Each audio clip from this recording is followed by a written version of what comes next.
오늘 말씀의 제목은 은혜와 감사라고 하는 제목으로 말씀을 나누도록 하겠습니다. 사실 우리는요, 우리 자신을 잘 모릅니다. 우리 자신을 잘 모를 뿐만 아니라 앞으로 우리가 어떤 모습으로 살아가게 될지도 잘 모릅니다. 그래서 성경에는 내일 일도 우리가 알지 못한다, 이렇게 말씀하고 있습니다. 내가 대한민국에 살고 있음에도 불구하고 이제 앞으로 내년도 대한민국에 어떤 일이 일어날는지 사실 우리가 알지 못합니다. 우리가 세상에 태어난 것이 우리가 선택한 것은 아니지만 그럼에도 불구하고 저는 이 대한민국에 태어났다는 것이 정말 하나님 앞에 감사할 때가 종종 있습니다. 또 신비스럽고 오묘한 일이기도 하지만 정말 어떤 때는 소름이 돋을 때도 있어요. 야, 내가 이 대한민국에 태어나지 않았다면 어떻게 됐을까 하는 생각에 소름이 돋을 때도 있습니다. 저는 종종 하나님의 은혜로 선교를 통해서 여러 나라들을 방문할 수 있는 기회가 있었습니다. 그냥 관광지만 다니는 것이 아니고 그 지역에 사는, 그 나라에 사는 성도들의 삶, 그리고 일반 주민들이 어떻게 살아가는지 직접 들어가서 체험하고 경험할 수 있는 기회들이 많이 있었습니다. 모든 것을 빈부의 차이로 판단하고 결정하는 것은 아니지만 이렇게 외국에 나가보고 또 이렇게 지내다 보면 야, 내가 한국에 태어난 것이 정말 감사하구나 하는 생각을 가질 때가 있습니다. 아마도 이것은 저의 생각만은 아닐 것입니다. 많은 분들이 이렇게 해외를 나가 보시겠지만 이 한국이라는 나라가 참 좋은 나라구나, 그런데다가 잘 사는 나라구나 하는 것을 체험할 수 있기 때문에 그렇습니다. 모든 것이 하나님의 뜻대로 이루어진다라고 말했던 바울이 에베소서 2장 11절에서 말씀하신 것과 같이 우리가 태어난 것, 그리고 우리가 자라나고 있는 이 대한민국, 나의 부모와 형제, 그리고 현재의 나의 가정 형편, 그리고 지금의 상황들, 이런 상황들을 영적인 시각을 가지고 바라보면 이것이 다 하나님의 은혜구나 하는 생각을 가지게 된다는 것입니다. 그래서일까요? 바울과 같이 저도 편지를 쓰거나 글을 이 인터넷상에 남길 때에 빠지지 않는 단어가 있다면 그것은 은혜라고 하는 단어입니다. 은혜가 항상 함께하기를 바랍니다. 은혜와 축복이 있기를 원합니다 라고 하는 이 단어를 결코 빠지지 않습니다. 왜냐하면 우리의 일상이 은혜이기 때문에 그렇습니다. 한 해의 마지막 주일입니다. 편지의 마지막 인사의 글을 쓰던 바울은 옥중에서조차 빌립보 교회 성도들에게 문안을 하면서 우리 주 예수 그리스도 안에 있는 은혜가 모든 성도들에게 넘치기를 원한다고 말을 합니다. 더 놀라운 것은 로마 황제를 칭하는 카이사르라고 하는 이 단어와 함께 그 집안 사람들조차 빌립보 교회 성도들에게 문안을 한다고 말을 합니다. 바울의 이 복음전도, 그리고 복음의 능력이 얼마나 강했던지 당시 카이사르 집안의 사람들조차 예수님을 믿고 빌립보 교회 성도들에게 문안하는 놀라운 역사가 일어나 있는 것을 보게 됩니다. 저는 목회자로서 한 해를 우리 교회 성도들과 함께 울고 웃고 함께 해오면서 남기고 싶은 말 있다면 이 바울의 이 마지막 편지의 문안의 인사가 아닐까 하는 것입니다. 하나님의 은혜, 예수 그리스도의 은혜가 우리 모든 큰빛 가족들 위해 넘치기를 원한다는 것입니다. 우리는 주일학교 아이들과 같이 약 400여 명의 성도들이 매주일 모여서 함께 교제하고 예배하고 그리고 먹고 마시며 함께하며 한 해를 보내왔습니다. 이름도 다르고 얼굴도 다르고 사는 모습도 다 다르지만 하나님께서는 우리와 함께 일하시고 우리와 함께 하시고 그리고 우리와 함께 지난 한 해를 함께 오셨습니다. 따라서 한 해를 돌이켜보면 정말 감사하다는 생각을 가지게 됩니다. 왜냐하면 이 모든 것이 하나님의 은혜이기 때문에 그렇습니다. 그래서 저는 아주 어렵고 힘든 얘기가 아니고 아주 쉽고 그리고 우리의 일상에서 우리가 생각할 수 있는 하나님의 은혜를 헤아려보면서 우리가 감사할 것이 무엇인지에 대해서도 함께 생각해 보고자 합니다.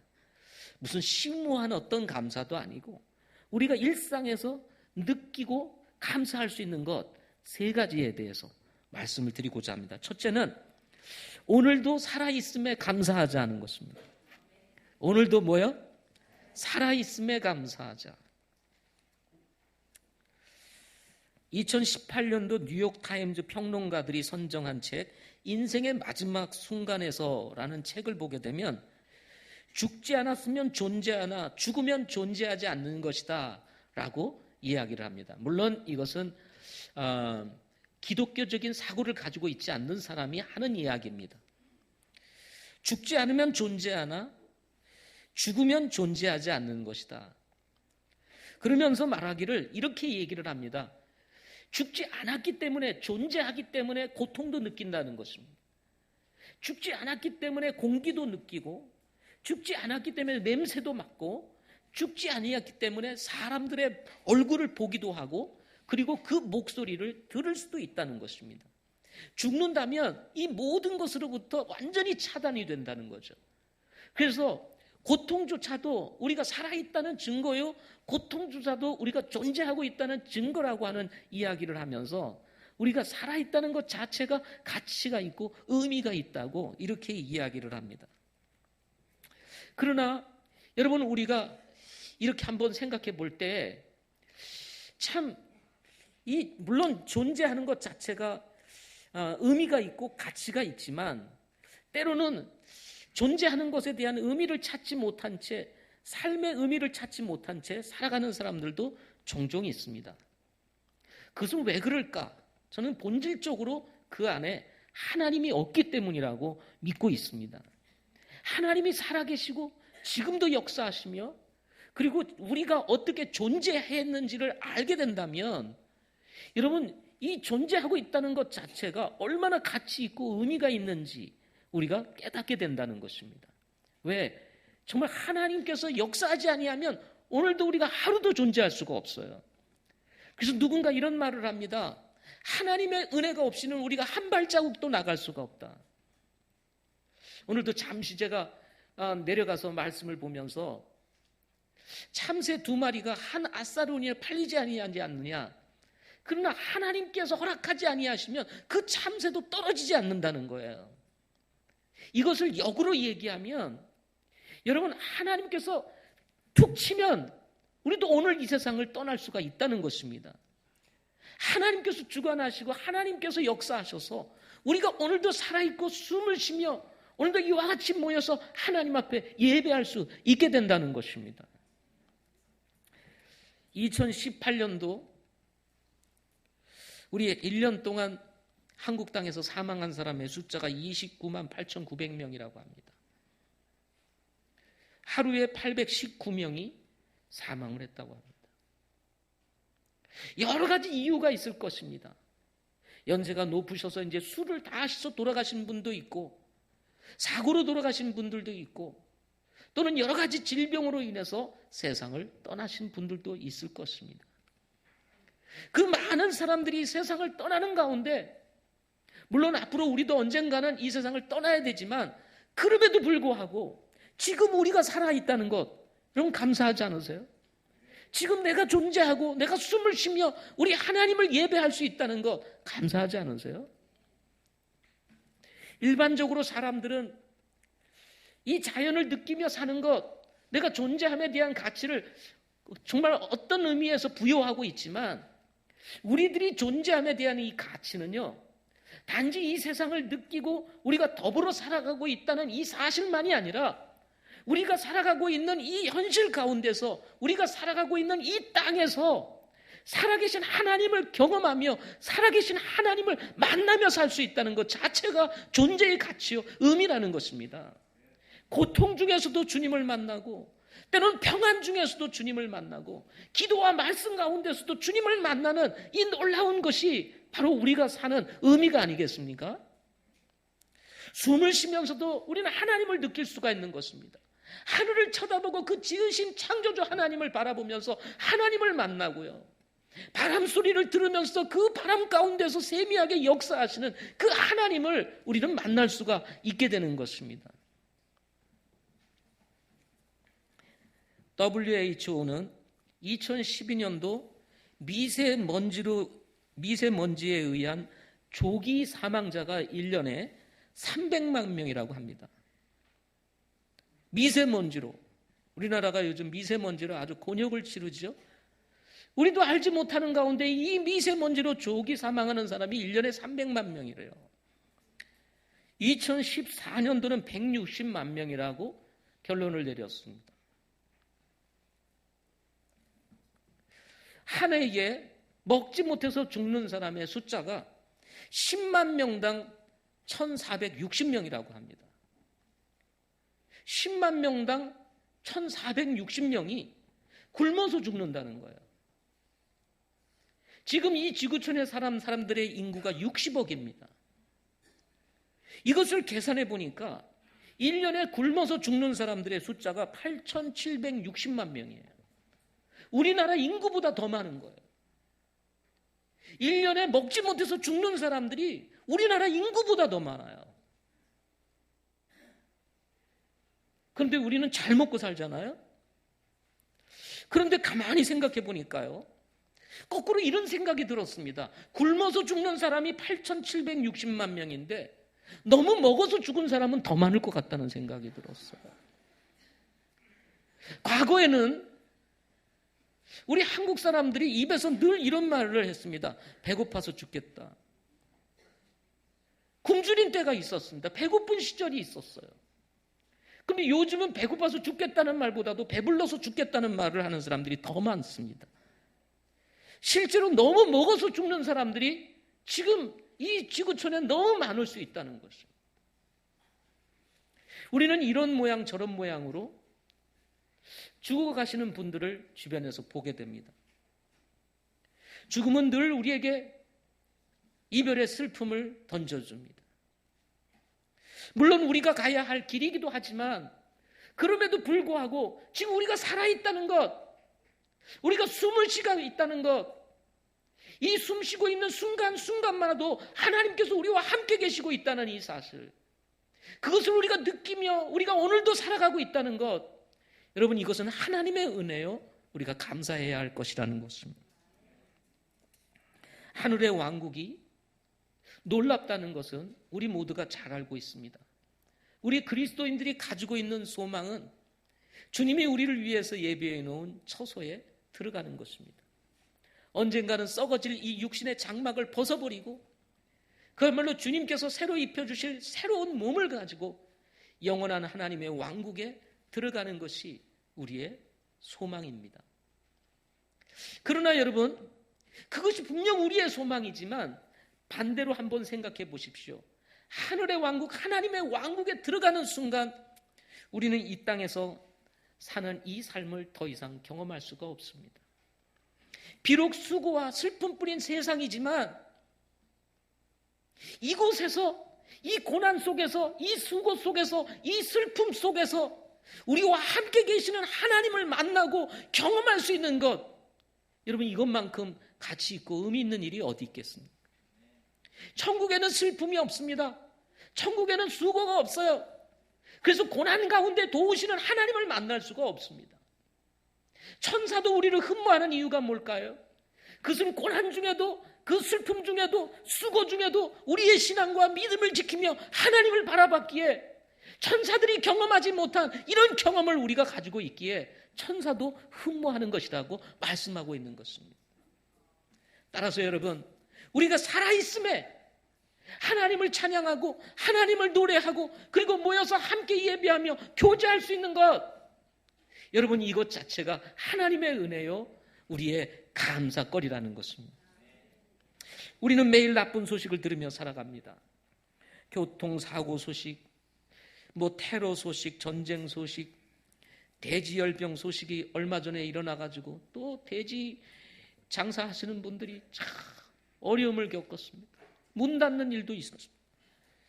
또 여러분, 우리 교회 안에서도 또 암에 걸리셨다는 분들의 소식을 들으면서 정말 하나님의 은혜를 구하며 간구하며 하나님께서 특별하게 치유해 주시고 회복시켜 주기를 위해서 우리가 간절히 기도하게 됩니다. 물론 단명하는 것은 불행이라고 꼭 말할 수는 없습니다. 오래 사는 것이 꼭 축복이라고만 말할 수는 없습니다. 오래 사시지만 그야말로 병 가운데 오래 사는 것은 그것을 축복이라고 말하기 어렵잖아요. 또 짧게는 살았지만 의미 있게 살았다면, 그리스도 안에서 의미 있게 살았다면 하나님의 부르심을 쫓아갔다 할지라도 그것이 결코 불행은 아닌 것입니다. 그러나 단명을 하든 우리가 장수를 하든 정말 하나님의 은혜로 우리가 숨을 쉬며 아침을 깨우고 정말 살아있음을 느끼고 하나님 앞에 나아갈 수 있다는 이 자체가 감사요 또 은혜라는 것입니다. 저는 한 해를 마무리하면서 마지막 주일 말씀을 준비하면서 어떤 말씀을 전할까 많은 생각을 했습니다. 그런데 다 내려놓고 그냥 단순하게 성경을 펴가면서 막 이 말씀 저 말씀 하기보다 우리가 일상에서 느끼는 하나님의 은혜를 생각하면서 감사를 함께 나눠야 되겠다 하는 생각을 가졌습니다. 여러분이나 저나 마찬가지겠지만 지난 한 해 동안 우리는 함께 매 주일마다 수요 예배마다 또 때마다 모여서 함께 찬양하고 함께 기도하고 함께 말씀을 듣고 함께 교제하며 함께 할 수 있는 시간들을 가졌습니다. 살아있음에 할 수 있는 것이죠. 아멘. 살아있음에 할 수 있는 거예요. 우리가 숨을 쉬고 있음에 할 수 있는 거예요. 그렇지 못하다면 여러분 찬양하고 싶어도 찬양할 수가 없습니다. 이곳에서 말이죠. 감사는 자잘하고 소소한 것에서부터 시작된다고 생각을 합니다. 당연하게 생각되는 것들이 우리가 감사해야 할 것들이라는 사실을 아는 것은 은혜가 무엇인지를 아는 것이라는 생각을 가지게 됩니다. 사랑하는 성도 여러분, 지난 한 해를 돌이켜보면서 우리는 하나님의 은혜 속에서 살았습니다. 그렇다면 우리가 감사할 것이 많지 않겠어요? 그죠? 그런데 그럼에도 불구하고 혹시 우리가 뭔가 불평, 뭔가 원망, 마음에 들지 않아서 뭔가 판단하고 뭔가 또 비판하고 뭔가 저주하고 이런 것 있지 않으세요? 다 내려놓으시고 여러분 우리가 이렇게 숨 쉬고 있다는 것만 해도 하나님 앞에 감사할 것이라는 생각을 가지고 감사하는 저와 여러분들이 되시기를 바랍니다. 두 번째로는 살아있을 뿐만 아니라 일하고 섬길 수 있음에 감사하자는 것입니다. 저는 차를 타고 다니다 보니까 걷는 일이 별로 없습니다. 그런데 차를 타고 이렇게 도시를 이렇게 지나가다 보면 거리에 사람들이 넘쳐나는 것을 보게 됩니다. 사람들이 이렇게 얼마나 많은지요. 그야말로 진짜 걷기도 불편할 정도로 사람들이 모여있는 그런 거리들이 있습니다. 그런가 하면 가족들이 모여 여유를 즐기는 공원을 가보면 참 또 아름다운 모습이 펼쳐집니다. 활기가 있고 소리를 지르며 노는 이런 가족들을 보게 되면 참 보기가 좋죠. 그런가 하면 또 소문난 맛집을 좀 가보면 어떻습니까? 그것은 아무렇게 들어갈 수가 없습니다. 줄을 서서 30분, 1시간 기다려가지고 또 들어가야 되는 그런 일들도 있습니다. 우리가 사는 세상을 보게 되면 한 곳에서는 활기가 넘칩니다. 사는 것이 이런 거구나. 저는 전도사 시절에 또 신학교 시절에 공휴일이면은 월요일 날 제가 쉬는데요. 월요일 날 쉴 때는요, 청계천 팔가를 종종 이렇게 나가곤 했습니다. 청계천 팔가를 일명 도깨비 시장이라고 얘기를 했어요. 그곳에 가면은요, 뭘 이렇게 다 팔겠다고 가지고 나왔는데 아무도 안 사갈 것 같은 것들을 다 길에다 펼쳐놓고 팔고 있는 것을 보게 됩니다. 사람들이 언제나 바글바글합니다. 청계천 팔가, 도깨비 시장. 여러분 가보신 분들 계시죠? 저는 신학교 시절에, 전도사 시절에 월요일이 되면 거기를 나가봤습니다. 왜 그런지 아세요? 거기 가면 사는 모습들을 보게 되거든요. 이렇게 사람들이 살아가는 거구나 하고 이렇게 느끼곤 했습니다. 시대가 많이 변했지만 여전히 사람들이 모여있는 곳에는 활기가 넘치는 것 같습니다. 그러나 한편으로는 그늘진 곳들이 있어요. 요즘에 요양병원들이 우죽순 늘어나고 있습니다. 이제 수명이 늘어나고 사는 것이 좋아지면서 노인의 인구들이 많아지고 있습니다. 그러다 보니 우리 어르신들께서 이제 살아계시기는 하지만 몸이 불편해서 이제 요양병원으로 가시는 분들이 계십니다.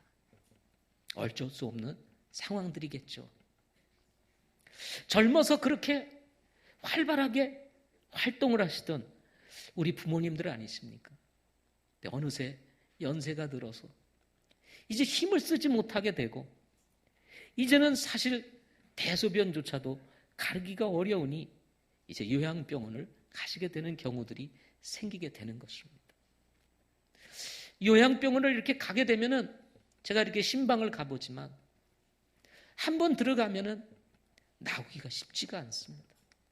우리 박교섭 부치님 얼마 전에 세상을 떠나셨지만 거의 8, 9년을 10년 가까이를 요양병원에 계셨습니다. 그분이 요양병원에서 밖으로 나온 것은 다른 병원으로 옮길 때 나오셨습니다.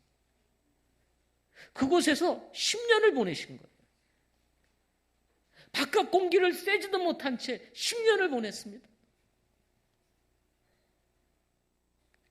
다시 한번 내가 일어나 보시겠다고, 다시 한번 내가 일어나서 바깥에서 생활을 해보시겠다고 그 열심히 몸을 움직이시던 것을 저는 지금도 기억을 합니다. 연세일까요?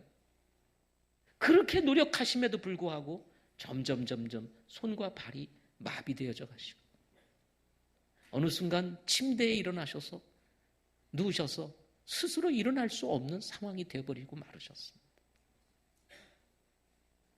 아마도 이런 분들에게 있는 생각들 중에 하나는 이런 것일 거예요.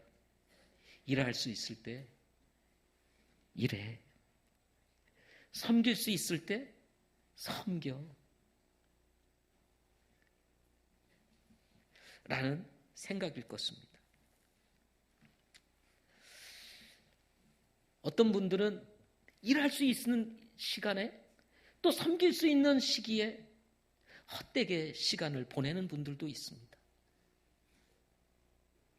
잘못된 생각 또는 잘못된 상실감 때문에 인생을 자포자기 하면서 시간을 흘려보내고 인생을 허비하는 사람들도 있습니다.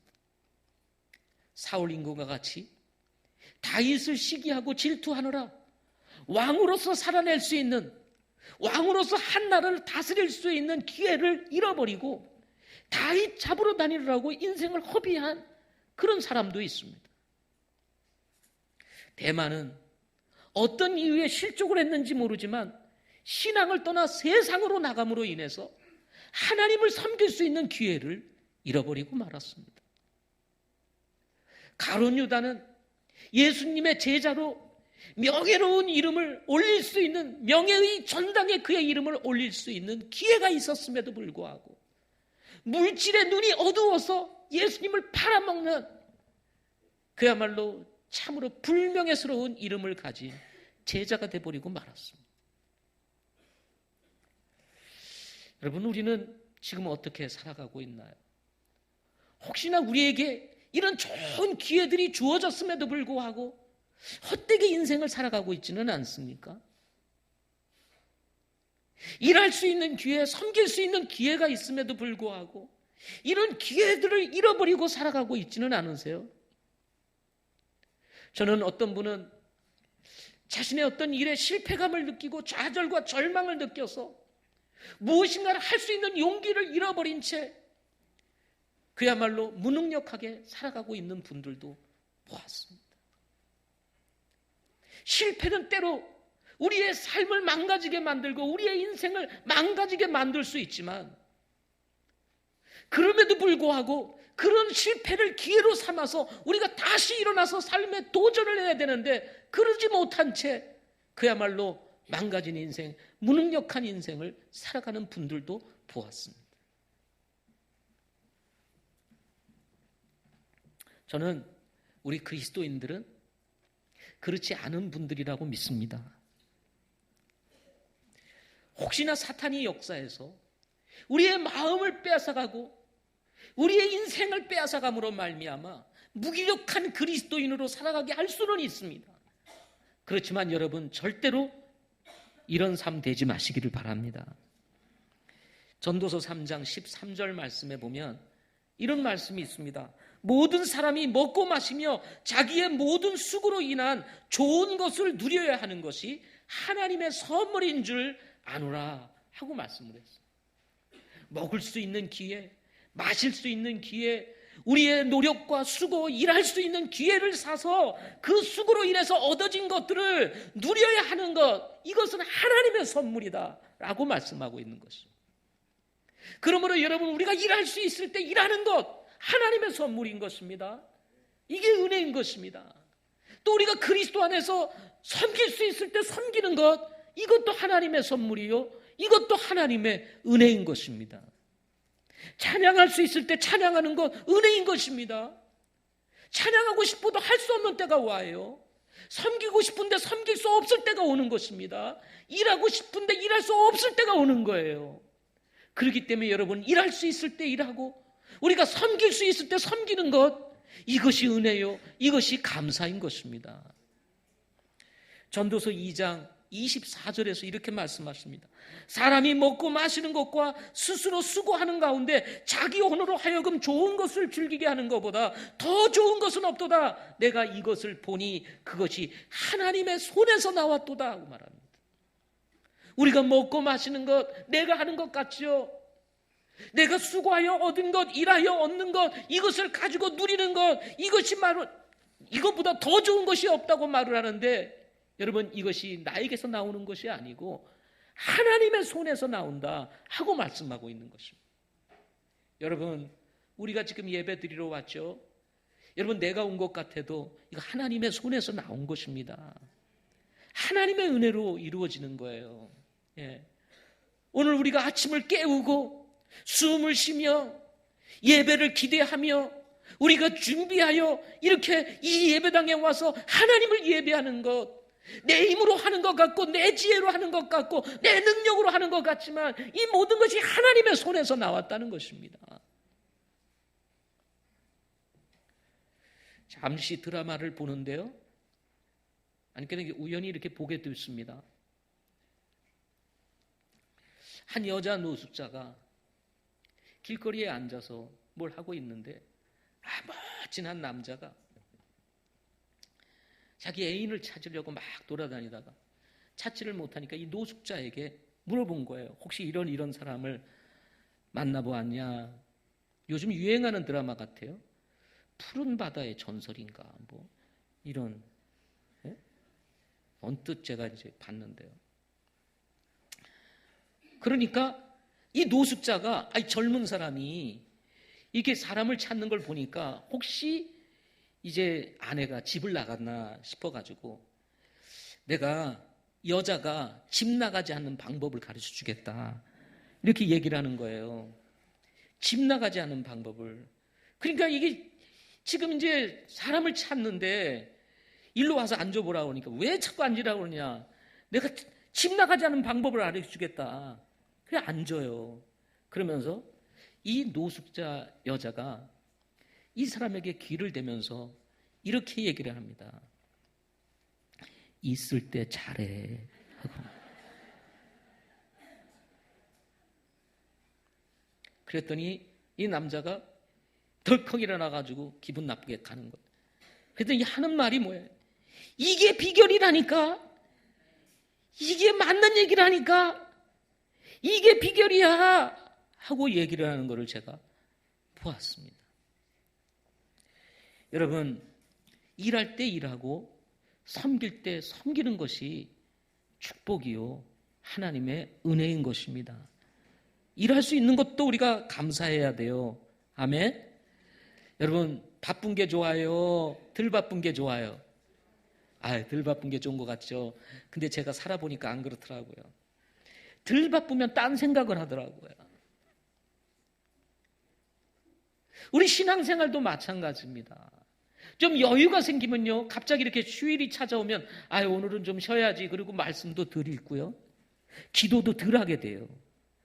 그런데요, 일상으로 돌아가게 되면 이제 정해진 시간이 아니면 못하니까 그 정해진 시간에 말씀 읽고 기도하고 그 시간을 채워서 내가 어느 목표까지 읽어야 되겠다, 기도해야 되겠다 해가지고 그 시간을 할애해가지고 기도를 합니다.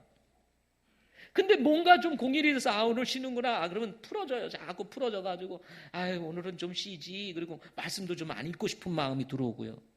기도도 좀 덜 하고 싶은 마음이 들고요. 공휴일인데 새벽 기도 이제 그 시간이 이제 차례가 찾아오면 왜 하필이면 오늘 내 기도 차례지. 이런 생각이 훅 들어온다 이 말이죠. 그래서 제가 깨닫는 것이 있습니다. 인생을 살면서 깨닫는 것. 바쁠 때가 좋은 거구나. 딴 생각을 안 해요. 딴 생각을. 오히려 그럴 때 하나님 더 의지하고, 오히려 그럴 때 더 주님과 가까이 하고, 그리고 더 정신을 차리고 깨어있을 때가 대부분입니다. 왜? 시간이 없거든요. 그러니까 깨어서 뭘 말씀을 전할까? 또 어떤 말씀을 전할까? 오늘 말씀은 어떤 걸까? 막 생각하며 다니는데요, 여유가 있으면 생각을 안 해요. 저는 지금 이 마지막 주일이죠. 이제 화요일부터 시작되는 신년 세미나에 강의해야죠. 말씀 전해야죠. 송구영신 예배 전하죠. 헌신 예배 전하죠. 지금 말씀이 막 밀려가지고요, 아주 정신이 없습니다. 근데 그때가 좋아요. 그때가. 여러분, 바쁠 때 감사하면서 일하시기를 바랍니다. 섬김으로 바쁘세요? 목장 모임이다, 맨투맨이다. 여러분, 할 수 있을 때 잘하시기를 바랍니다. 아멘. 할 수 있는데 이렇게 빼고 저렇게 빼고 그래 보세요. 뭐가 좋겠어요? 빼는 인생 되고 싶습니까? 도망 다니는 인생 되고 싶으세요? 유익이 하나도 없습니다. 할 수 있을 때 하는 것이 축복입니다. 마지막 세 번째로, 가족과 교회로 인해서 감사하자 하는 것입니다. 감사할 것들이 많습니다. 그러나 정말 우리가 감사할 게 또 뭐 있을까? 그것은 하나님께서 우리에게 가족을 주신 거예요. 아멘. 하나님께서 가족을 주신 거예요. 나를 낳으신 부모님, 함께 태어난 우리 형제들, 이것을 포함해서 우리는 가족이라고 부릅니다. 가족, 이 단어가 너무 따뜻하지 않으세요? 그죠? 가족이 있다는 게 얼마나 좋아요. 물론 가족이 살아가는 모습은 다 다를 수 있어요. 사이도 좀 차이가 있을 거예요.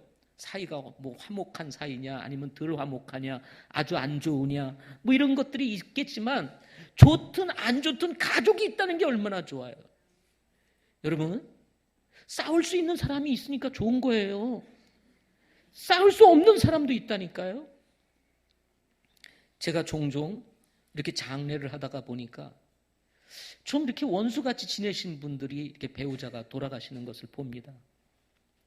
근데요, 그 원수같이 지내면서 싸우다가 돌아가셨는데, 에이, 그 잘 죽었다, 이 영감, 또는 이 마누라, 뭐 이렇게 할 수 있을 것 같은데요.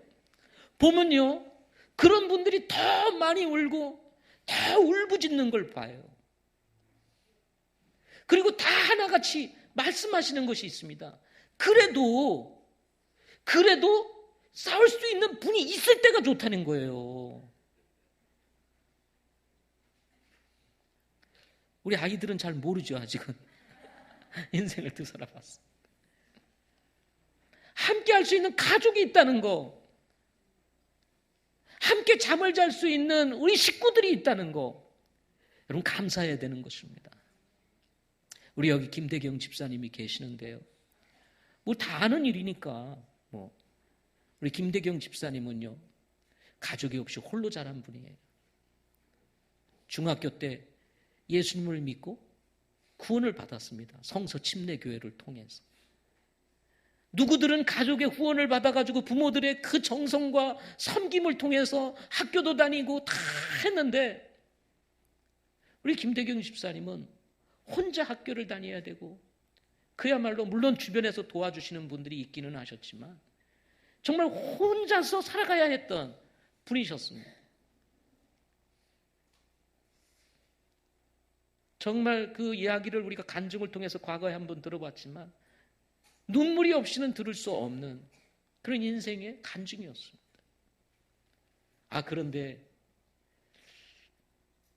때가 되다 보니까 하나님께서 귀한 자매를 칵 붙여주셔가지고 결혼을 했잖아요. 왜들 안 놀라세요? 아멘을 하시든지 하셔야지. 네?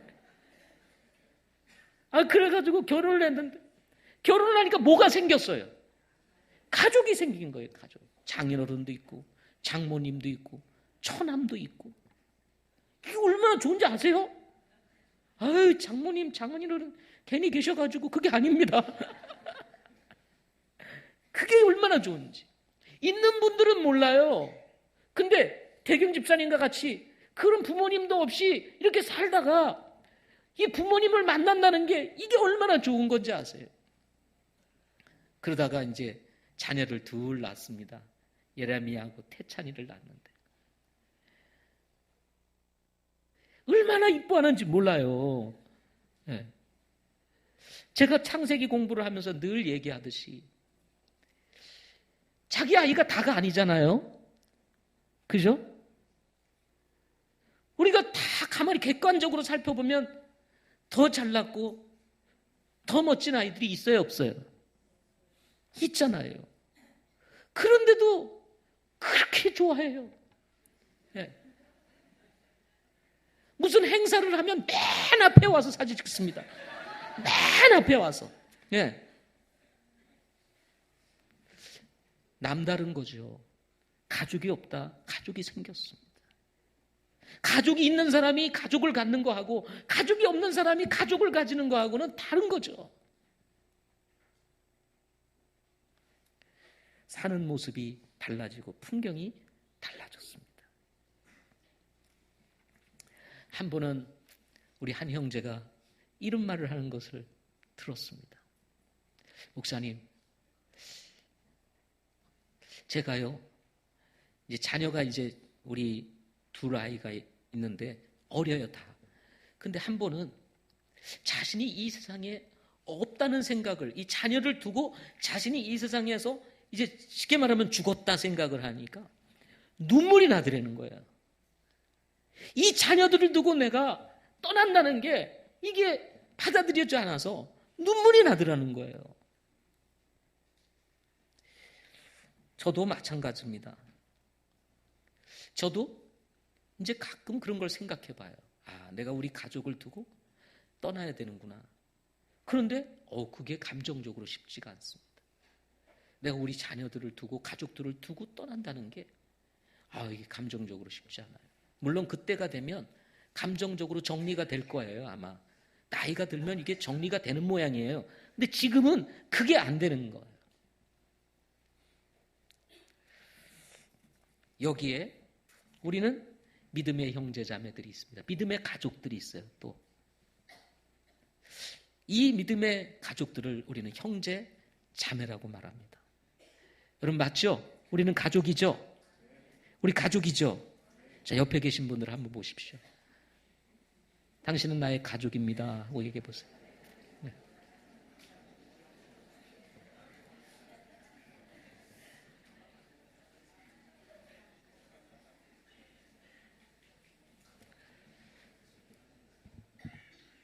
가족을 떠나 우리는 많은 친구들과 이웃을 두고 살아갑니다.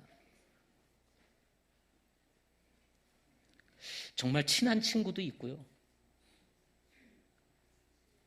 어떤 이웃은 가족보다 더 가까운 이웃도 있을 수 있습니다. 그러나 우리 그리스도인들에게는 영적인 가족들이 있습니다. 믿음의 가족들이 있어요. 형제요 자매라고 부르고 있는 우리의 믿음의 가족들이 있는데요. 함께 울고 함께 웃고 함께하며 평소에는 어떻게 보면은 그냥 우리가 형제 자매라고 부르는 것 같고 그냥 그걸로 끝나는 것 같은데 막상 우리가 어려움을 당하고 보면 아 그래도 우리 교회 가족이 좋은 거구나. 아 정말 이렇게 믿음의 가족이라는 게 이런 거구나 하는 것을 비로소 깨닫게 되는 것입니다. 누군가 기도해주고 누군가 함께 해주고 누군가 함께 울어주고 누군가 함께 할 수 있는 그런 가족이 있다는 것. 더군다나 우리의 믿음의 가족은요 이별이라는 게 없습니다. 세상에 가족은 이별이라는 게 있어요. 근데 믿음의 가족은요 이별이라는 게 없습니다. 믿는 사람, 믿지 않는 사람 구분이 되어서 어떤 사람은 지옥, 어떤 사람은 하늘의 왕국 이게 아니라 우리 믿는 사람들은 다 어디로 갑니까? 우리 하나님이 예비하신 처소인 하늘의 왕국에 들어가게 되는 것입니다. 하나님의 왕국에 들어가게 되는 거예요. 이별이 없는 우리 가족들이 함께하고 있다는 것 이거 얼마나 감사한 일입니까? 많은 교회들이 있지만 그 가운데서 하나님께서 우리 큰빛 교회라는 것을 허락하시고 하나님께서 섭리와 계획 속에서 여러분들을 우리 교회의 멤버십을 가지고 있는 형제 자매가 되게 하시고 함께 할 수 있는 은혜를 허락해 주신 거예요. 저는 그것이 정말 우리가 감사해야 할 일이다. 물론 목회자인 저도 마찬가지입니다. 하나님께서 여러분들과 함께 주님을 섬길 수 있는 이 기회를 주셨다는 것 목회자에게 있어서 축복이요 특권인 것이죠. 가족과 함께 또 믿음의 가족을 이루고 있는 분들은 말할 것도 없습니다. 그래서 저는 청년 시절 짝가정으로 있었을 때 부모님들은 안 믿고 저만 믿고 형제들은 안 믿고 저만 믿을 때 야, 믿음의 가정을 이뤄서 함께 주님을 섬기면 얼마나 좋을까? 때가 돼서 하나님의 은혜로 정말 가정을 이루게 되었습니다. 꾸밈없이 아빠를 아빠로 불러주는 우리 자녀들, 남편을 남편으로 여기는 아내, 큰 소리 치고 마음에 들지 않아도 따르는 가족들. 제 얘기입니다. 예. 제가 큰 소리를 잘 치거든요. 마음에 들지 않는 행동도 하거든요. 그런데 따라주는 우리 가족들. 이게 하나님의 은혜가 아니고서 과연 내가 어떻게 누릴 수 있나를 생각해 보게 되는 것입니다. 우리는 다 허물이 많습니다. 연약함이 있어요. 완전하지 못해요. 그러다 보니 실수도 있고 실패도 있습니다. 그럼에도 불구하고 서로 함께하며 같이 믿음의 길을 가고 같이 협력하고 도우며 우리가 함께 세워나가는 이런 일들을 할 수 있다는 것,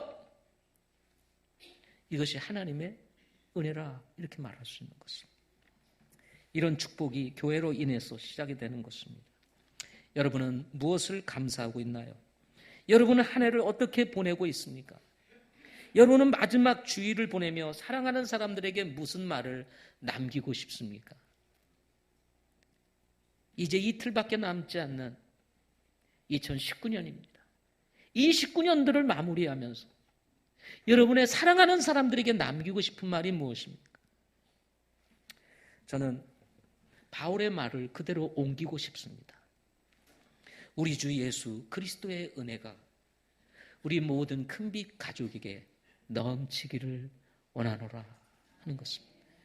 여러분, 2019년도 하나님의 놀라운 은혜가 우리의 삶을 돕고 인도하였듯이 2020년도 새해를 열면서 이런 하나님의 은혜가 여전히 여러분의 삶 가운데, 여러분 가정 위에 넘치기를 바랍니다.